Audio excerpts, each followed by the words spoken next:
back into another episode of the Daft on Draft podcast. I am your co-host, Corey Kinnan. Alongside me is Dalton Miller. And today we have a free agency-ish, although actually none of these questions are free agency related. So we just have a regular Daft on Draft or Daft or Draft episode here to go over three more hot takes. Either we're buying or selling here. But before we do that, Dalton, how has your wonderful Wednesday been? Man, I can't even keep track of what day it is. Wednesday. Yeah, I mean, obviously the podcast is going to drop on Thursday. But yes, it is Wednesday, and my Wednesday was nice. We finally got a little bit of sun here. It's been raining like crazy here, which is definitely out of the ordinary. But we got a little bit of sun, so we got a little family walk in. That was nice. The pup, I say pup, she's 9. But she hasn't really gotten out and gotten a good walk, and she is currently laying down on the couch here beside me. She's absolutely exhausted after it. So a nice day out in the sun a little bit. Got a pool session in, so a lot of back hitting in the gym today. And we had cod and polenta for dinner tonight. It was delicious. Polenta, not something eaten in the United States very often, but if you guys can find it, you can do it in like 3 minutes in a pot with some water. It's so easy. And depending on how you want to make it, you can make it like really thick and make it like a thick mashed potato. You can even make it like a brick and kind of like fry it. Or you can make it really, kind of soft and put everything else kind of in it, like not a stew. It's not like that, but it's more like the instant mashed potatoes, which are a little bit wetter, I guess is the way to say it. But it's a lot of volume for what it is calorically. So it's a pretty decent diet carbohydrate for those looking to do that right now. Sorry, I got on a huge fucker. I got on a huge tangent there about food. I can go all day on that. So anyways, let's talk about football. How has your day been today, Corey? Yeah, it's been good. I'm feeling a little on the exhausted side today, but I'm pushing through. We're getting there. Excited to talk some ball. Let's dive into this Daft draft. So first one here, Daft draft. Georgia's pro day was today. Mykel Williams did not test at the NFL Combine, obviously. Mykel Williams at his pro day ran anywhere between an estimated 4.76 to 4.82 in his 40-yard dash is kind of what I saw from guys like Dane Brugler out there. Weirdly, I didn't see much of anything out of their pro day numbers wise for anybody. I was looking it up and didn't really see much reporting on the numbers for these guys outside of Dan Jackson, who is reminds me so much of Dan Smith from BYU from the old Key and Peele skit. But he went out and ran a 4.44. So when the white safety runs a good time, Georgia's going to pump that one out there.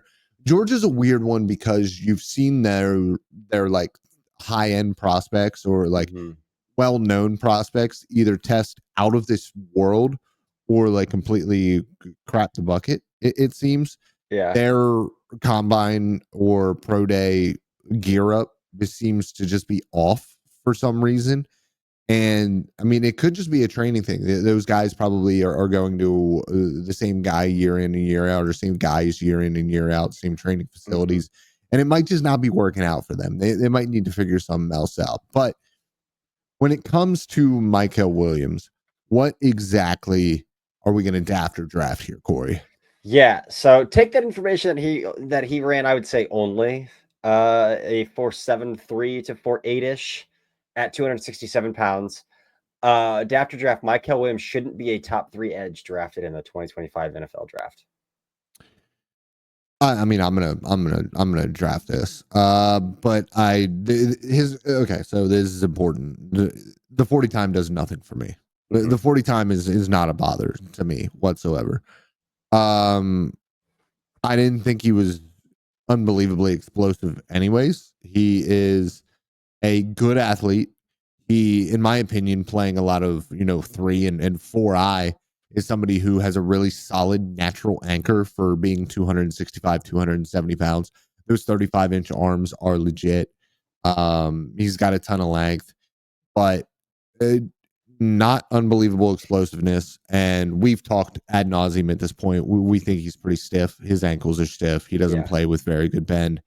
And yes, he was playing through an ankle injury earlier in the year.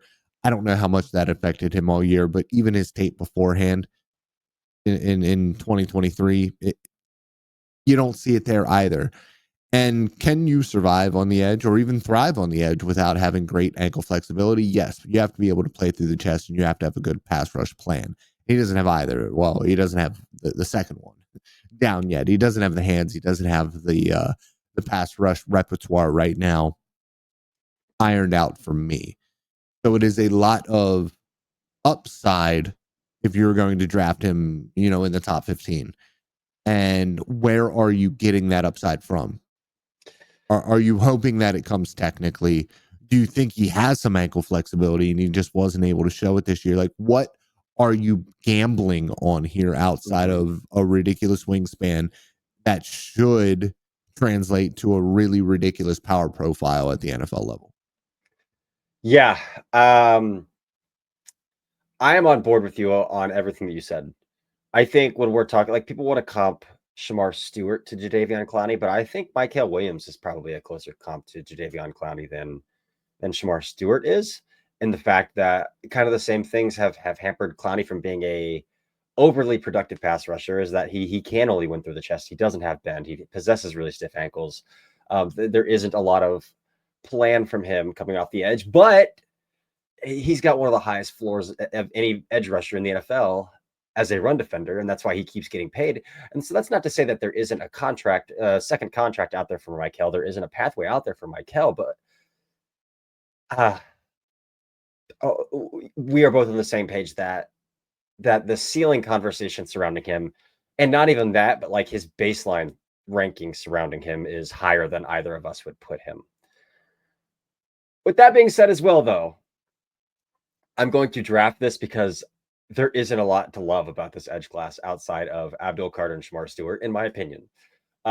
Comparing Mykel to Shamar Stewart, and I've been this way since November, is like I'm taking Shamar over Mykel 10 out of 10 times. If we're taking guys with perceived raw pass rush plans but high upside, I think Shamar's ankles are far more flexible. I think Shamar's far more explosive. I think Shamar's far more powerful. And then I do see a semblance of a plan from Shamar compared to Mykel Williams. So to me, the conversation between the two isn't a hard one. And I'm taking Shamar Stewart top 10 every time. And I'm probably not taking Mykel Williams until 20-ish range. But considering this edge class, I'm going to Daft it. And because I do think that Mykel has the right to be the third edge off the board when comparing him to names like James Pierce, who we have heard might slip fairly far because teams don't really know how to handle his personality, and he hasn't been the best teammate or the best person to have around a program. And some personality traits there. Or comparing him to Mike Green, who is another edge rusher that people really love, that has some stuff in his background that could cause him to fall pretty far in the class as well. Again, who knows how like every team views these things differently, even the Mike Green stuff. They might take his word for some of the stuff because he has never been charged, right? So there is some stuff there that teams can take their word for. But when putting him in the conversation of Pierce and Green and Scorton, so we both like Scorton more than the NFL seems to do. But when putting and Scorton doesn't have any character issues like that, there's nothing to talk about with Scorton there at all. So I don't want to lump him in with Pierce and Green, but those are the only other three edge rushers that I think I would consider in the first round to begin with. Is what I would say there. When I put him up against those guys, I say, yeah, Mykel could get drafted or should get drafted above those guys. I'd probably still draft Scorton above Williams, but the conversation isn't out of the ordinary or extreme for me to say Mykel Williams is the third edge off the board. I don't consider Landon Jackson that fondly. I don't consider Jack Sawyer that fondly. I don't consider Princely Umanmielen that fondly. I don't consider JTT that fondly. So I'm going to Daft it and say Mykel Williams should be the third edge off the board. I think depending on how you look at his teammate could be the third edge off of the board. And depending on the team, they might that's also a good conversation. Walker as an edge. Yeah. Your nails on with Pierce. Your nails on with Mike Green. The one wild card that I would like to bring up is Boston College edge rusher Donovan Ezeruwaku. Yes. Yeah. And that's a good call. Who I think is, in my opinion, the most hilarious pass rusher I think I've ever watched, because it appears to me he is on the sideline and his buddies on the sideline have a hat, and the hat has a pass rush move in it, a whole bunch of them, and he picks one or two out of the hat for the next drive coming up, and he's just playing musical chairs with pass rush moves. And when they hit, they are gorgeous. And he's a little bit sawed off, and he's got good length, and he's explosive, and he's got good bend. I think that there could be a team that could kind of Harold Landry talk themselves into him, but I think he's a better run defender than Harold Landry. I think he has a higher upside as a run defender than Harold Landry ever did. I don't think he has the same ankle flexibility as him or quite the same explosiveness, but there is a pass rush arsenal in his game, and I could see a team falling in love with that, plus the production that he showed at Boston College, which is something that we have not seen from Mykel Williams. The production isn't there. And if you look at the edge tape, the production is not there. Flat out. Yeah. I mean, I brought it up on this podcast a lot that I intentionally went back through Mykel Williams and watched every pass rush rep from 2024 and most of 2023, and I could count on one hand the amount of times that he won along the outside track, and that's a pretty big issue. The Donovan Ezeruwaku call is a good call because his testing matches up with his tape, like how he wins matched up with his 3-cone and his short shuttle, how he wins matched up with his vertical. I think Harold Landry-ish is a decent call, but I think even Ezeruwaku's hands and power profile is a little bit better. So like there's a power profile and a floor to play on the field on first and second downs for Ezeruwaku as well. So that's the wild card in this conversation. Is he the third edge off the board? That's a really good call there. Second after draft here. We talk a lot about this running back class, about how many quality names there are. So let's put a number on it. After draft, 8 running backs from this class will have a 1K yard rushing season in their NFL career. Daft or draft? I'm going to answer this without having done an iota of research on how often this actually happens.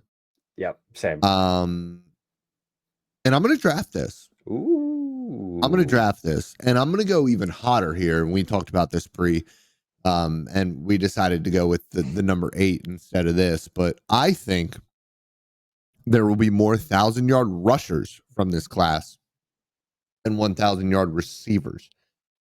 And if you really think about that, that's kind of insane, because there are just so many more wide receivers to choose from, just period.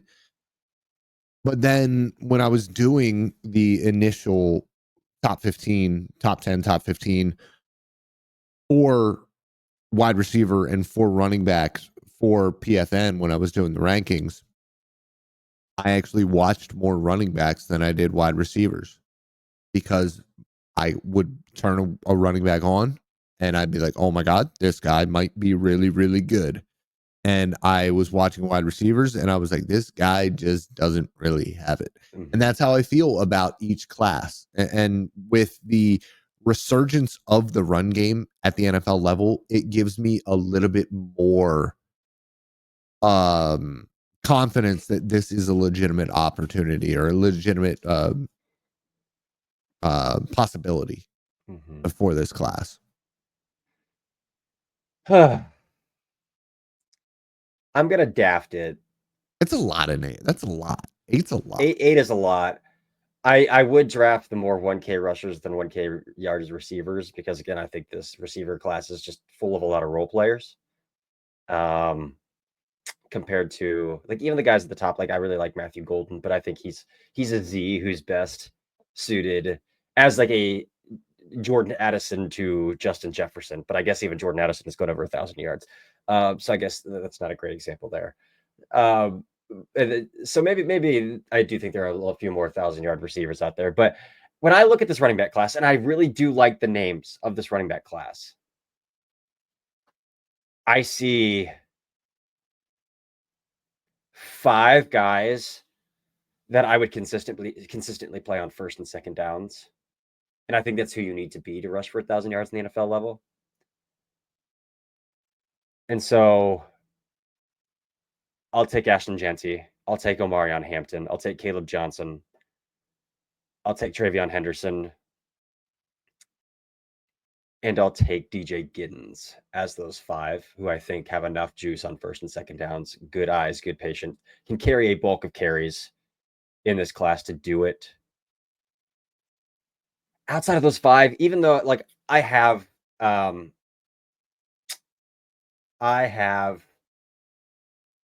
Omarion, or not, I'm sorry, Jaden Blue ranked above DJ Giddens, and I have Trevor Etienne ranked above DJ Giddens. And Trevor Etienne, I think, can handle it, but he's never with his health. He's never handled that workload with his health. He misses a lot of games. Jaden Blue, I have ranked above DJ Giddens, but I don't think Jaden Blue possesses the skill set to be a 3-down player. And I think he's a weapon you want on the field in passing situations, and you want to get manufactured touches to, and you want to get the ball in his hands. But I don't necessarily trust him between the trenches on a down-to-down basis. And so I'm going to go with 5, and those 5 that I named are the guys that I'm going to go with. All right. We will have to wait probably 3 years because half of them, or if not more, will be out of the NFL by then, because that's the way that the running back position works. And we will return to this hopefully and see who was right. Yes, I love it. All right, last one here. We're going to go to the defensive side of the ball again. We're going to talk about some corners. The last Daft draft, East Carolina corner Savon Revel will be the 3rd cornerback off the board in the 2025 NFL draft. I think no matter how you really slice this, I think he is. I think he's the 3rd corner off of the board. Now, what I will say is Maxwell Hairston could throw a wrench in this, but I'm looking even as high, and I don't know what Revel's medicals are looking like right now, but this is a guy who had like cornerback 3 talk heading into the year, and then played really well to start the season, has the length, has the explosiveness. And I mean, just looking at a team like Dallas with Eberflus, the type of corner that he likes. So, and Dallas has a huge need at the position. So I think Revel is going to be the 3rd guy off of the board. And I will let you say your answer, and then we will discuss some of the nuance that goes into the decision to say yes or no, he will be the 3rd off of the board, because this is a much more complicated discussion overall. But Corey, what do you think? I'm also going to draft it. I'm going to say that Savon Revel will be the 3rd corner off the board. Yes, I will draft that as well. All right. And this is what makes it complicated. Yes, there are a lot of players who play multiple positions and can be seen as multiple positions in this cornerback class. 2 in particular. Yes. 2 in particular. Depending on how you look at it, Savon Revel might be the 1st corner off of the board, because if you think Travis Hunter, or if Travis Hunter ends up being drafted as a wide receiver, there's a corner off of the board that he doesn't have to worry about. If you believe Jahdae Barron is an apex defender, kind of like our great white hope in Philadelphia, I think that, if he's a Cooper DeJean type, I kind of view him as a safety. I view that as a safety. Yeah, it's a slot corner, but I view that position as a safety. And then the league just doesn't seem to really be there on Will Johnson right now. We'll see what happens at the Michigan Pro Day. But it wouldn't shock me.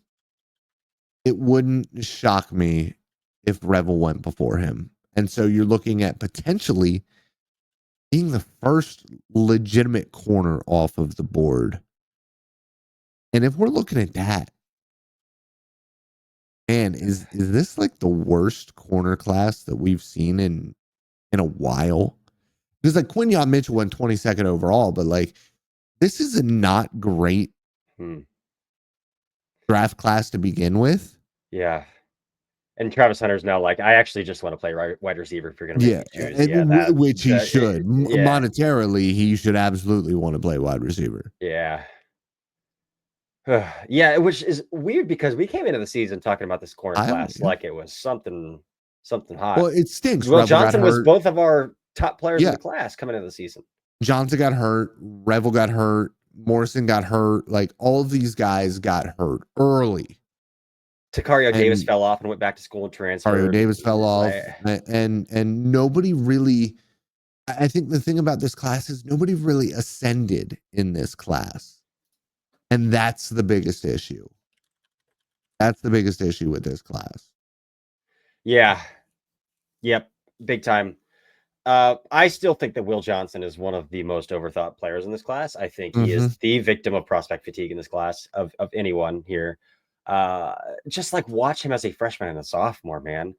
And then he goes into a season where he's playing obviously through a foot injury and he's playing on a team that isn't competitive and he's checked out. Coming off of Natty. Coming off of the Natty, yeah. So like, come on. Coming off of a Natty, he knows he's going to the NFL. This team has no quarterback. Right. What's the point? Right. And that's where he's at. And then he wisely pulled a Jackson Smith and Jigba and said, like, let's just ride it out. And Jackson Smith and Jigba had the same talk coming out, and he didn't go until he was the first receiver off the board, but him and Addison weren't. It was closer to 20. Was it 20th overall or like 18? I think it was 19 or 20. Yeah, somewhere in that range. And so I think, but I can't imagine Will Johnson falling that far, and I can't imagine which corners were taking over him. I do like Revel's tape, and I always have liked Revel's tape, and I've been higher on him than you. Yeah. But at the end of the day, Revel is also coming off of an ACL tear, and he's 24 years old. He's a 24-year-old rookie. So, like, I think there are some things there that I would say, like, I'm still not taking over Will Johnson. For one, I'm still not taking over Will Johnson because I think Will Johnson's a better football player. I don't understand what the Will Johnson thing is going. I think Jahdae Barron is obviously the wild card here. Again, everybody I've talked to loves Jahdae Barron. That was the talk of the combine, just like, yeah, Jahdae Barron's that dude. Jahdae Barron's that dude. And then he goes out and he runs a 4.39. And it just kind of goes on from there. Like he runs a sub 4.4 and people see him as an outside corner. People see him as like that safety nickel hybrid apex defender, both caliber players to be taken in the first round in today's NFL. I'm penning him in every first round that I'm doing, or mock draft that I'm doing from here on out in the first round. So I think Barron is the wild card here to be the second one off the board. But if we're saying Savon Revel is the third corner off the board and we're considering Travis Hunter a receiver, then yeah, I'm going to draft that as well. As much as I love Azareye'h Thomas, it's very clear that I'm above consensus on him, above Azareye'h Thomas. Maxwell Hairston's the other wild card here. Teams love Maxwell Hairston. Teams need corners. I could see somebody taking a shot on Maxwell Hairston above Savon Revel as well. Barron and Hairston and Revel, that group of three will be interested to see how it plays out. But like, for the life of me, how is Will Johnson not the first, like, pure corner off the board if we're considering Travis Hunter a wide receiver? How have we gotten here? I don't know. I could not agree with you more about Will Johnson. Couldn't agree with you more. It doesn't make any sense to me, but it doesn't have to make sense to me. It just has to make sense to the ever wise NFL who never screws up this kind of stuff. Yeah. So there we go. Tell us where we're idiots. Tell us where we're smart. Mykel Williams, we're both drafting that he should be the third edge off. Actually, I drafted that one. Dalton drafted that Mykel Williams should be the third edge off the board. I drafted it. I drafted that 8 running backs would go for 1K. And then I drafted that Revel would be the third corner off the board.